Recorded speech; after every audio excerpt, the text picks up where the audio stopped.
नमस्कार दोस्तों, welcome to SG edu centre daily current affair. SG edu centre daily current affair में आप सबका स्वागत है। फ्रेंड्स, आज है 1 जुलाई और 1 जुलाई के जितने भी इंपॉर्टेंट करंट अफेयर बन सकते हैं उसको हम लोग एमसीक्यू के रूप में देखने का प्रयास करेंगे। आइए शुरू करते हैं। आज का पहला हेडिंग है कि रेलवे मंत्रालय का बड़ा फैसला, अब ट्रेन प्रस्थान से 8 घंटा पहले तैयार होगा आरक्षण चार्ट। सेकेंड है कि जैन समाज ने प्रधानमंत्री नरेंद्र मोदी को धर्म चक्रवर्ती सम्मान से किया सम्मानित। थर्ड है कि हुरुन ग्लोबल यूनिकॉर्न्स इंडेक्स 2025 में भारत का रैंक तीसरा। फोर्थ है कि भारत में 5 वर्ष की कम आयु के बच्चों की मृत्यु दर में 78% की कमी दर्ज की गई है। फिफ्थ है कि केंद्रीय मंत्री अमित शाह ने जिन निजामाबाद तेलंगाना में राष्ट्रीय हल्दी बोर्ड के मुख्यालय का उद्घाटन किया। सिक्स्थ है कि बिहार में हर पंचायत में बनेगा मैरिज हॉल, मुख्यमंत्री कन्या विवाह मंडप योजना को मंजूरी। इटली में लॉन्च हुआ दुनिया का पहला जेट चालित उड़ान वाला ह्यूमनॉइड रोबोट। नई दिल्ली में आयोजित हुई सार्वजनिक क्षेत्र में के बैंकों के प्रदर्शनी की वार्षिक समीक्षा बैठक। नाइन्थ है डीएनए वेरिएंट्स के जीन रेगुलेशंस पर प्रभाव की भविष्यवाणी के लिए alpha genomes AI model Google DeepMind द्वारा लॉन्च किया गया। तो टेंथ है कि केंद्रीय जनजातीय मंत्रालय कार्य मंत्रालय ने आदिवासी कल्याण योजना को मजबूत करने के लिए आदि कर्मयोगी पहल की शुरुआत की। फ्रेंड्स, आज का कोटेशन है कि जो लोग खुद की तकदीर नहीं लिखते, वक्त उनके लिए कुछ भी नहीं लिखता। यानी those who don't write their own destiny, time rights nothing for them. Friends, हम लोग 30 जून के जितने भी इंपॉर्टेंट करंट अफेयर देखे थे उसको शॉर्टली में रिवाइज कर लेते हैं। कि हाल ही में लॉन्च की गई पुस्तक हिस्ट्री दैट इंडिया इग्नोर्ड के लेखक कौन है? तो प्रेम प्रकाश। बांग्लादेश के अंतरिम संस्कार सरकार ने किस दिन को नया बांग्लादेश दिवस घोषित किया है? तो 8 अगस्त को। 78वीं सीनियर नेशनल एक्वेटिक चैंपियनशिप 2025 में किसने पहला स्थान प्राप्त किया है? तो कर्नाटक ने। हाल ही में डीएस वीरैया द्वारा लिखी पुस्तक अंबेडकर का संदेश किसके द्वारा लॉन्च की गई है? तो जगदीप धनखड़ के द्वारा। 2020-25 के लिए राष्ट्रीय संरक्षित क्षेत्र मूल्यांकन में किसने शीर्ष स्थान प्राप्त किया है? तो केरल ने। किस राज्य सरकार ने हाल ही में शक्तिपीठ एक्सप्रेसवे परियोजना को मंजूरी दी है? तो महाराष्ट्र सरकार ने। हाल ही में कनाडा की फेयरफैक्स फाइनेंशियल्स में वारिस सलाहकार के रूप में किसे कौन शामिल हुआ है? तो अमिताभ कांत। किस राज्य सरकार ने हाल ही में विद्या शक्ति पहल की शुरुआत किया है? तो आंध्र प्रदेश ने। World police and fire games 2029 की मेजबानी कौन सा देश करेगा? तो इंडिया। नए रॉ प्रमुख के रूप में किसे नियुक्त किया गया है? तो पराग जैन को। फ्रेंड्स, आज का पहला क्वेश्चन है कि हाल ही में रेलवे मंत्रालय ने ट्रेन प्रस्थान से कितने घंटे पहले आरक्षण चार्ट तैयार करने का निर्देश दिया है? यानी recently the railways minister has instructed to prepare the reservation chart how many hours before the train departs? Option A 5 hour, option B 8 hour, option C 6 hour और option D none of this. इसका सही answer है friends कि 8 our पहले यानी 8 घंटा पहले जो है रेलवे मंत्रालय ने ट्रेन प्रस्थान से पहले आरक्षण चार्ट तैयार करने के निर्देश दिया है। देख लेते हैं इसके कुछ एडिशनल इन्फॉर्मेशन को। कि रेलवे मंत्रालय ने हाल ही में निर्देश दिया है कि अब ट्रेन के प्रस्थान से 8 घंटा पहले आरक्षण चार्ट तैयार किया जाएगा। पहले यह चार्ट ट्रेन छूटने से 4 घंटा पहले तैयार होता था। यह बदलाव 1 जुलाई 2025 से लागू किया जा रहा है। इस फैसले का मुख्य उद्देश्य यात्रियों को अधिक सुविधा प्रदान करना है ताकि वेटिंग लिस्ट में शामिल यात्रियों को अपनी टिकट स्थिति पहले ही पता चल सके और वे वैकल्पिक व्यवस्था कर सके। अगर ट्रेन दोपहर 2 बजे से पहले छूटती है तो यह चार्ट पिछले दिन रात 9 बजे ही तैयार हो जाएगा। देख लेते हैं बूझो तो जानो की बात में कि 22वें दिव्य कला मेले का आयोजन कहाँ किया गया है? तो ये इसका आयोजन जो है आपको दिल्ली में किया गया है। 10वीं विश्व आयुर्वेद कांग्रेस एवं आरोग्य एक्स का आयोजन कहाँ किया गया है? तो ये आपको देहरादून में किया गया है। उत्तराखंड के देहरादून में किया गया है। दृष्टिहीन की 23वीं राष्ट्रीय एथलेटिक्स चैंपियंस 2024 कहाँ शुरू हुआ है? तो ये आपको गुजरात के नाडिया में। सूरज कुंड मेला 2025 कहाँ आयोजित किया जाएगा? तो सूरज कुंड मेला जो है आपको फरीदाबाद में आयोजित किया जाएगा। नेक्स्ट क्वेश्चन है कि जैन समाज द्वारा धर्म चक्रवर्ती सम्मान से किसे सम्मानित किया गया है? यानी who has been honoured with the Dharma Chakravarti honour by the Jain society? Option A Droupadi Murmu, option B Narendra Modi, option C Amit Shah और ऑप्शन डी ओम बिरला। तो इसका सही आंसर फ्रेंड्स ये नरेंद्र मोदी। देख लेते हैं इसके कुछ एडिशनल इंफॉर्मेशन को। यानी जैन समाज द्वारा धर्म चक्र सम्मान से जो है प्रधानमंत्री नरेंद्र मोदी जी को सम्मानित किया गया है। प्रधानमंत्री नरेंद्र मोदी को जैन समाज द्वारा धर्म चक्रवर्ती सम्मान से सम्मानित किया गया। यह सम्मान उन्हें आचार्य श्री 108 विद्यानंद जी महाराज की जन्म शताब्दी समारोह के अवसर पर नई दिल्ली विज्ञान भवन में प्रदान किया गया। धर्म चक्रवर्ती उपाधि का अर्थ है कि धर्म के चक्र को चलाने वाले महान मार्गदर्शक। यह उपाधि जैन परंपरा में उस व्यक्ति को दी जाती है जो अहिंसा, सत्य और नैतिक मूल्यों का वैश्विक प्रचार प्रसार करता है। प्रधानमंत्री मोदी को यह सम्मान भारत की आध्यात्मिक परंपरा को वैश्विक मंचों पर पहुंचाने, जैन मूल्यों की प्रतिष्ठा बढ़ाने और समावेशी नैतिक समाज के निर्माण में योगदान के लिए दिया गया है। देख लेते हैं बुझो तो जाने के बाद में कि किस देश ने भारत का मोस्ट फेवर्ड नेशन का दर्जा खत्म किया है? ये आपका है स्विट्जरलैंड। स्विट्जरलैंड। किस राज्य में 21वीं पशुगणना शुभारंभ की गई है? तो ये आपको हरियाणा में की गई है। फोर्ब्स की 100 ताकतवर महिलाओं में की सूची में कितने भारतीय महिला शामिल हैं? तो आपको 3 है। पहला है आपको वित्त मंत्री निर्मला सीतारमण, रोशनी नादर और किरण मजुमदार। ये 3 भारतीय जो है जो फोर्ब्स की 2024 रिपोर्ट जारी किए गए थे उसमें सबसे 100 सबसे ताकतवर महिलाओं में 3 भारतीय शामिल हैं। ब्लूमबर्ग द्वारा जारी दुनिया के 25वें अमीर परिवार की लिस्ट में कौन शीर्ष पर रहा है? तो ये आपको रहे हैं वाल्टन। नेक्स्ट क्वेश्चन है कि हरून ग्लोबल यूनिकॉर्न्स इंडेक्स 2025 में भारत की रैंकिंग क्या है? यानी what is the rankings of the India in the Hurun global unicorn index? Option A first, option B second, option C third और ऑप्शन डी फोर्थ। तो इसका सही आंसर फ्रेंड्स थर्ड, यानी हरून ग्लोबल यूनिकॉर्न्स इंडेक्स 2025 में भारत की ranking तीसरा रहा है। देख लेते हैं इसके कुछ एडिशनल इंफॉर्मेशन को कि हरून ग्लोबल यूनिकॉर्न्स इंडेक्स 2025 के अनुसार भारत की रैंकिंग तीसरे स्थान पर है। भारत के पास कुल 64 यूनिकॉर्न स्टार्टअप्स है जो इससे वैश्विक स्तर पर तीसरा सबसे बड़ा यूनिकॉर्न हम बनाते हैं। इस सूची में पहले स्थान पर अमेरिका का है जिसके पास 758 यूनिकॉर्न्स है, जबकि दूसरे स्थान पर चीन है जिसके पास 343 यूनिकॉर्न्स है। भारत के पास 64 यूनिकॉर्न्स है जो इसको तीसरे स्थान पर पहुंचा दिया है।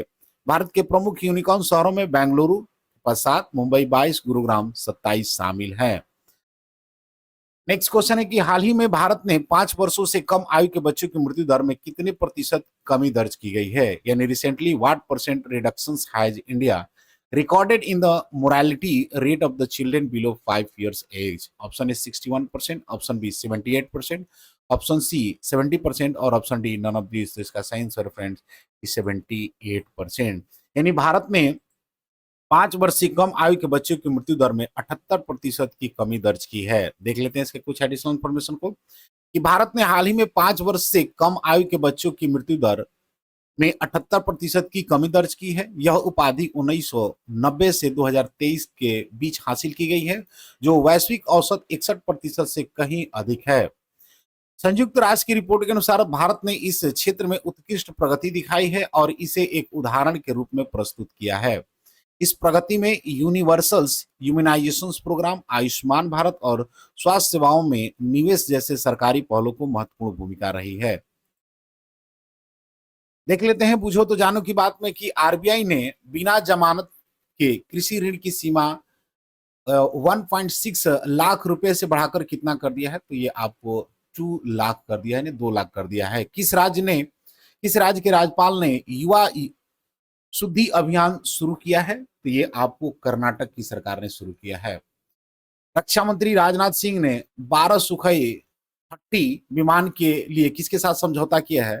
तो ये आपको HAL हॉल के साथ आपको समझौता किया है। किसने मौसम पूर्वानुमान के लिए जेनकास्ट का अनावरण किया है? तो ये आपको गूगल ने किया है। नेक्स्ट क्वेश्चन है कि हाल ही में केंद्रीय मंत्री अमित शाह ने राष्ट्रीय हल्दी बोर्ड के मुख्यालय का उद्घाटन कहाँ किया? यानी where did Union Minister of Amit Shah recently inaugurated the headquarters of the National Turmeric Board? Option A Vijayawada, option B Chennai, option C Nizamabad और ऑप्शन डी नागपुर। इसका सही आंसर है फ्रेंड्स निजामाबाद। देख लेते हैं इसके कुछ एडिशनल इंफॉर्मेशन को कि केंद्रीय गृह मंत्री और सहकारिता मंत्री अमित शाह ने हाल ही में राष्ट्रीय हल्दी बोर्ड की मुख्यालय का उद्घाटन निजामाबाद तेलंगाना में किया है। यह उद्घाटन 29 जून 2025 को हुआ, जिसमें कई अन्य केंद्रीय मंत्री और गणमान्य लोग भी उपस्थित रहे। निजामाबाद को हल्दी की राजधानी के रूप में जाना जाता है और यहाँ के किसान दशकों से हल्दी की खेती कर रहे हैं। राष्ट्रीय हल्दी बोर्ड के गठन से हल्दी किसान को बिचौलियों से मुक्ति मिलेगी और हल्दी के पैकेजिंग, ब्रांडिंग, मार्केटिंग व निर्मात की पूरी श्रृंखला स्थापित की जाएगी। नेक्स्ट क्वेश्चन है कि किस राज्य में मैरिज हॉल योजना की मंजूरी दी गई है, यानी in which state the marriage hall scheme has been approved. Option A Bihar, option B Telangana, option C Gujarat और ऑप्शन डी केरला। तो इसका सही आंसर है फ्रेंड्स बिहार, यानी बिहार सरकार ने मैरिज हॉल योजना की मंजूरी दी है। देख बिहार है तो बिहार को मैप में, बिहार जो है आपको उत्तर भारत पूर्वी भारत का एक स्टेट है जिसका कैपिटल पटना है। गवर्नर की बात करेंगे तो आरिफ मोहम्मद खान है। सीएम यहाँ के मुख्यमंत्री जो है नीतीश कुमार है। लोकसभा की 40 और राज्यसभा की 16 सीटें हैं। स्टेट लेजिस्लेचर की बात करेंगे तो यहाँ पर बाई कैमरल देखने को मिलेगा।